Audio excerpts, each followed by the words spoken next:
Oke, mungkin sebelum saya mencoba untuk memulai presentasi pada hari ini, saya akan memberikan mengenai fakta unik bagaimana sih perangkat pertama IoT di dunia ini. Kita mungkin berpikir bahwa IoT itu adalah suatu konsep yang sangat kompleks, sangat eh, rumit dan modern. Tetapi pada kenyataannya, perangkat paling pertama itu adalah sebuah mesin sudah yang sangat simpel dan tidak kita duga. Dari sebuah sudah mesin ini, para ilmuwan dan juga engineer mulai mengembangkannya menjadi IoT yang kita kenal seperti sekarang. Sebelumnya, perkenalkan nama saya Eduardus Bagus Wicaksono, dan pada kesempatan kali ini saya akan coba menerangkan bagaimana itu penerapan jaringan blockchain ke dalam jaringan IoT. Presentasi pada kesempatan kali ini berdasarkan kepada tinjauan pustaka yang telah saya buat, ya pada umumnya terdiri dari 4 bagian, yaitu bagian pendahuluan, bagian metode penelitian, hasil dan pembahasan, dan yang keempat adalah bagian kesimpulan. Oke, ada 3 terms yang mungkin akan sering kita temui pada presentasi saya ke depannya ini. Yang pertama adalah blockchain, yang kedua adalah Internet of Things, dan yang ketiga adalah BIoT. Untuk blockchain sendiri, saya akan jelaskan secara singkat. Blockchain adalah sebuah teknologi yang memungkinkan penggunanya untuk berbagi secara transparan dalam suatu jaringan. Teknologi blockchain ini sudah lama dipakai terutama pada tahun 2010-an, terutama pada konteks cryptocurrency, Bitcoin, dan lain-lain. Lalu yang kedua adalah IoT. IoT adalah sebuah konsep yang mengintegrasikan perangkat-perangkat manusia ke dalam sistem internet untuk saling berbagi data dan fungsi. Perangkat-perangkat manusia tersebut seperti contohnya kamera, sensor-sensor akan mengintegrasikan fungsi-fungsi mereka di mana fungsi mereka akan melengkapi satu sama lain sehingga dapat memberikan manfaat yang lebih besar. Dan yang ketiga adalah BIoT, di mana BIoT sendiri adalah singkatan dari Blockchain Based Internet of Things. Pada dasarnya, sesuai kata-katanya, BIoT adalah hasil integrasi dari blockchain dengan Internet of Things, di mana dari BIoT ini harapannya dapat memberikan manfaat yang lebih besar daripada IoT. Oke, ada 2 pertanyaan pembahasan yang kali ini akan coba saya jawab. Yang pertama adalah, apa sih itu blockchain dan bagaimana sih cara kerja dari blockchain tersebut? Dan yang kedua adalah, bagaimana sih implementasi blockchain dalam eh, integrasinya ke dalam IoT? Dan apa sih contoh-contoh konkretnya pada dunia nyata saat ini? Oke, saya mulai langsung dari bagaimana sih blockchain itu bekerja. Blockchain bekerja menggunakan jaringan peer-to-peer atau P2P dalam proses berbagi data. Umumnya blockchain terdiri dari beberapa komputer atau perangkat, di mana perangkat tersebut kita sering sebut sebagai nodes. Sebuah nodes akan memulai transaksi data dalam jaringan blockchain dengan menimbulkan sinyal-sinyal digital menggunakan suatu kunci. Tiap transaksi data disimpan sebagai suatu struktur data yang merepresentasikan transaksi aset digital dari nodes-nodes tersebut. Setiap transaksi tadi lalu akan masuk ke dalam antrian transaksi, di mana antrian transaksi ini belum diverifikasi. Lalu bagaimana memverifikasinya? Diverifikasi dengan beberapa node akan mencoba memverifikasinya menggunakan beberapa kriteria. Contoh kriteria tersebut adalah apakah pengguna tersebut mempunyai data yang cukup untuk melakukan transaksi atau tidak. Jika misalnya transaksi data yang tadi berada di antrian sudah diverifikasi, maka transaksi tersebut akan dibentuk menjadi sebuah blok, di mana blok tersebut nanti akan diverifikasi kembali oleh seluruh nodes menggunakan model konsensus. Model konsensus sendiri adalah teknik yang membantu sistem terdesentralisasi mencapai tujuannya. Setelah dilakukan verifikasi, maka blok tersebut akan diupload ke dalam jaringan dan dihubungkan dengan fungsi hash yang akan menjaga keamanan datanya. Penghubungan dan fungsi hash ini sering kita sebut dengan terms rantai atau chain-nya. Nah, kita sudah tahu sendiri bagaimana blockchain itu dapat terbentuk kata-katanya karena pada konsepnya menggunakan sistem blok dan juga rantai. Seperti itu. Lalu setelah kita tahu nih bagaimana cara kerjanya, selanjutnya kita mulai bahas nih apa sih tipe-tipe blockchain itu. blockchain terdiri dari 3 tipe utama, yaitu public blockchain, private blockchain, dan juga konsorsium blockchain, di mana public blockchain adalah umumnya jaringan blockchain yang terbuka bagi umum. Private blockchain adalah jaringan blockchain yang biasanya hanya digunakan pada instansi tertentu, dan konsorsium adalah kurang lebih adalah tengah-tengah antara public dan private, di mana suatu instansi ingin mengkeep beberapa blok itu private dan beberapa dijadikan public. Itu. Untuk perbedaannya sendiri, ketiga-tiganya dapat dilihat pada tabel ini. Saya akan coba highlight beberapa yang penting, seperti contohnya aksesibilitasnya, di mana public ini aksesnya terbuka untuk semua orang, untuk semua orang yang ingin mencoba masuk ke dalam jaringan tersebut. Berbeda dengan private dan konsorsium, di mana private dan konsorsium public blockchain itu tertutup pada suatu instansi atau orang-orang yang sudah dari awal tergabung dalam jaringan blockchain tersebut.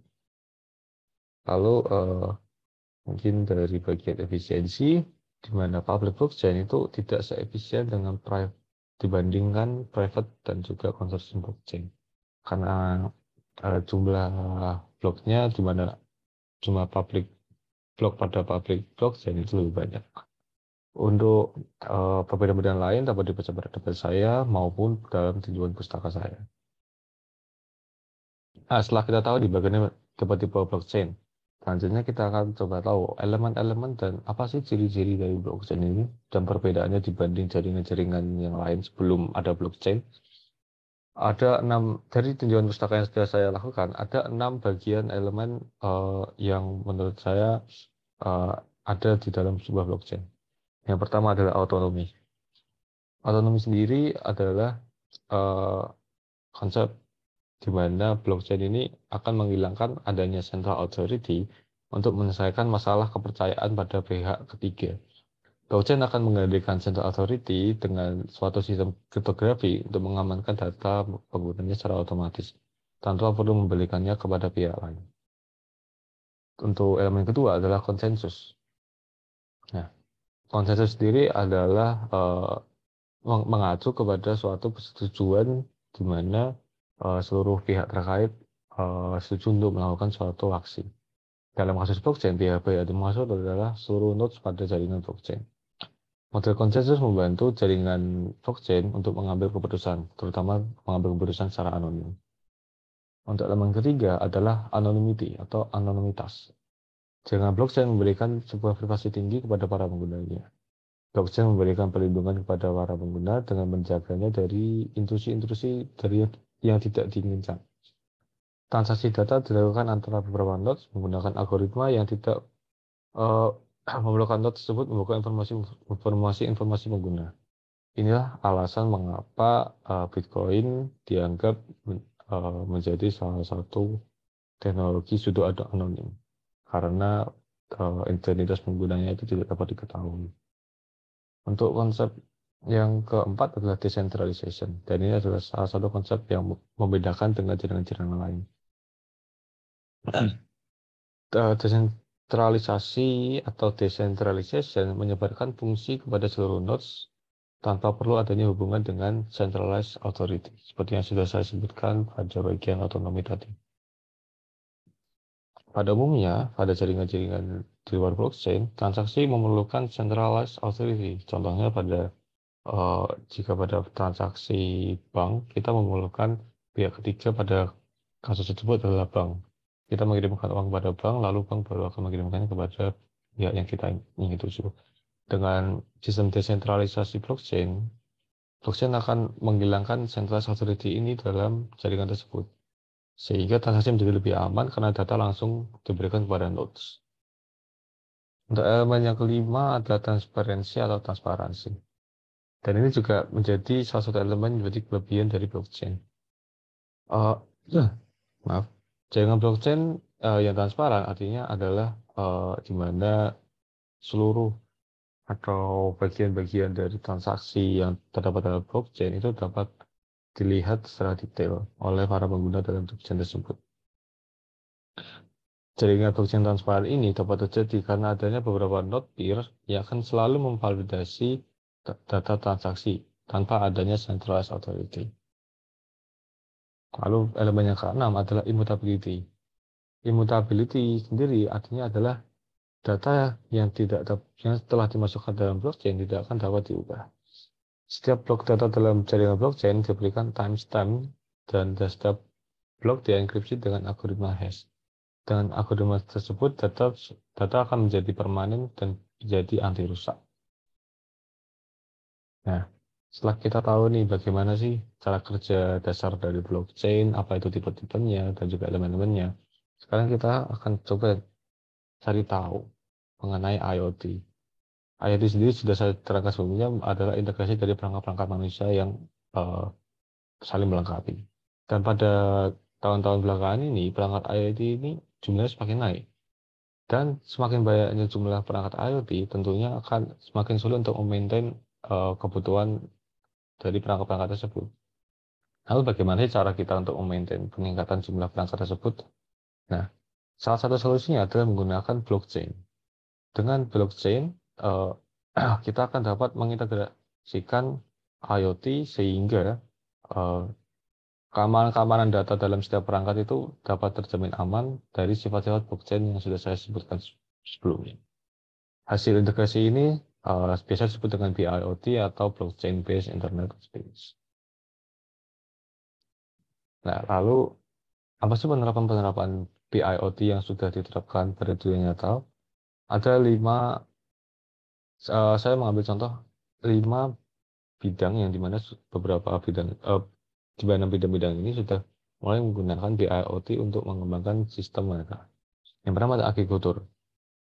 Dengan menggunakan penggunaan frekuensi identification atau RFID dan blockchain, sistem agrikultur akan dapat meningkatkan keamanan dan juga kualitas pangan dan juga mengurangi kerugian logistik.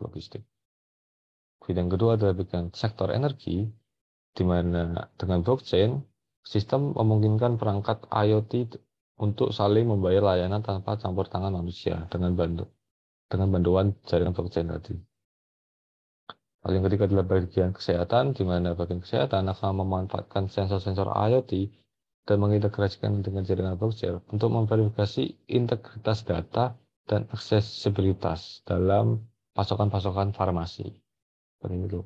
Yang keempat adalah bagian smart city, di mana BIoT sudah menjadi framework atau dasar yang mengintegrasikan perangkat pintar dengan aplikasi-aplikasi smart city yang telah ada, dengan tingkat keamanan yang tinggi yang disediakan oleh jaringan blockchain tadi.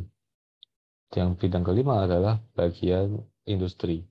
Sebenarnya bagian industri sendiri sudah mempunyai termsnya sendiri mengenai blockchain, yaitu mengenai Internet of Things, yaitu industri Internet of Things. Dengan mengintegrasikannya dengan blockchain, hasil industri akan menjadi lebih maksimal dengan tetap menjaga keamanan yang tinggi.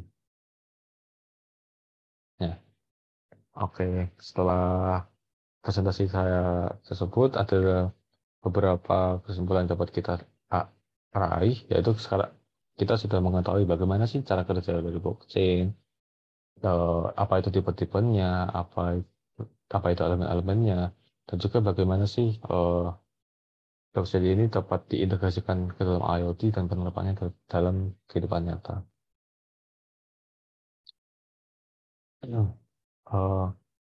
Mungkin saya coba review sebentar lagi. Blockchain adalah suatu jaringan yang menggunakan konsep blok dan rantai dalam suatu transaksi. Dengan blockchain, suatu jaringan akan menjaga keamanannya dengan lebih tinggi karena elemen-elemen blockchain sudah saya sebutkan tadi. Lalu IoT adalah suatu konsep menyatukan berbagai perangkat-perangkat manusia dengan internet. Dan semakin tahun ini, IoT jumlah perangkat semakin tinggi dan dibutuhkan suatu sistem yang dapat memadai perangkat-perangkat yang banyak tersebut. Blockchain menjadi salah satu alasan dan juga solusi untuk mengatasi masalah tersebut. Dan BIoT telah membuktikannya dengan berbagai implementasinya di berbagai bidang, dan 5 bidang seperti yang sudah saya sebutkan sebelumnya: agrikultur, energi, kesehatan, smart city, dan juga industri. Mungkin sekian dari saya. Sebelumnya jika ada salah kata dan hal-hal yang kurang mengenakan, saya mohon maaf. Selebihnya saya ucapkan terima kasih.